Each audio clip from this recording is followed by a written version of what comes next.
Hi, I'm Jeff Spock, the narrative director of Amplitude Studios, and I'm back with another focus video, this time on our Tempest expansion. Now there's two parts of this new expansion pack. Let me start with describing a little bit of the free gameplay content coming with the Tempest expansion. So first off, a couple of things you guys have been asking us for like 2 years now, okay? For finally putting them in the game. One is ocean battles. If you have two transport ships from enemy factions, they meet on the high seas, there will be a battle on the high seas. So we have the ocean battles that we finally put in there. Another thing you guys have really been asking for is shared victory conditions, which means that if you're playing with a friend or if you're allied with another faction, the two of you can win together. You don't have to have this gameplay where sort of you get up to the end, there's only two of you left, it's like, okay, who stabs who in the back? So the shared victory condition, which I personally am really happy to see. On top of that, we have a bunch of new AI notifications. So what's going to happen particularly if another empire attacks your ally or allies with your ally, takes a city from your ally, there's a lot more diplomatic content going on reflecting the fact that the AI is watching what you're doing to him, to his friends, to his enemies on the map. Another thing you guys have been asking for, when you randomly generate the game at the beginning, you can have a preset that says each faction will be unique. You won't have two broken lords and two wild walkers, just one of each faction that's in the game. So that you have that sort of the better RPG immersion kind of thing as far as the faction uniqueness and the identity. And of course there's a lot of balancing, some bug fixes, a lot of little things like that that's in there, but you can look at the list of the contents to see the details there.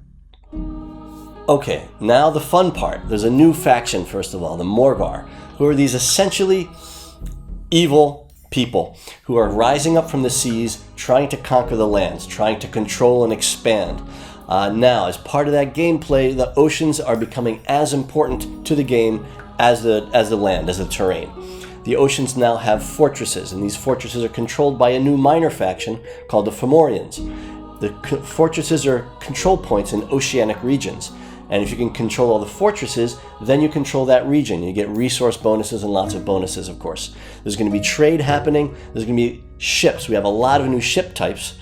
And these ships can now go and have full battles on the high seas they have some cannons, they have fire weapons, there's acid weapons, all kinds of really fun things. So you should have some nice spectacular battles on the high seas with the fortresses and the Morgar coming in. So there should be a lot of action. Now, to add to that even, we're going to have a sea monster. And this is something that's kind of near and dear to me.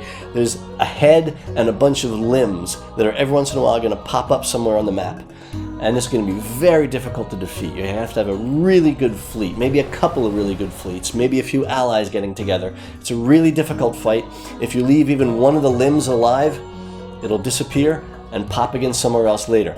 But if you do manage to kill them off, you get a lot of loot. The idea is this guy's sort of been eating ships and scarfing up loot for centuries in the oceans.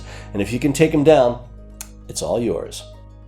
So the last couple things I want to talk about in the expansion pack are things that we added to make the ocean gameplay every bit as interesting and rich as the land gameplay, and that's sunken ruins and quests.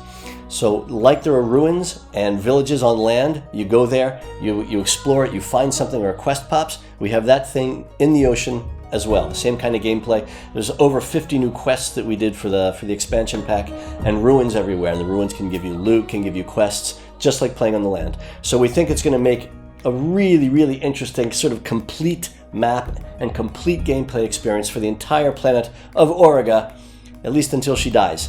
So there you have it. We have a bunch of free updates and a big expansion pack, the Tempest expansion pack along with it. A lot of new gameplay, a lot of fun. We're really proud of it. We had a lot of fun doing it. We hope you have a lot of fun playing it. So thanks very much for watching. Take care and see you next time.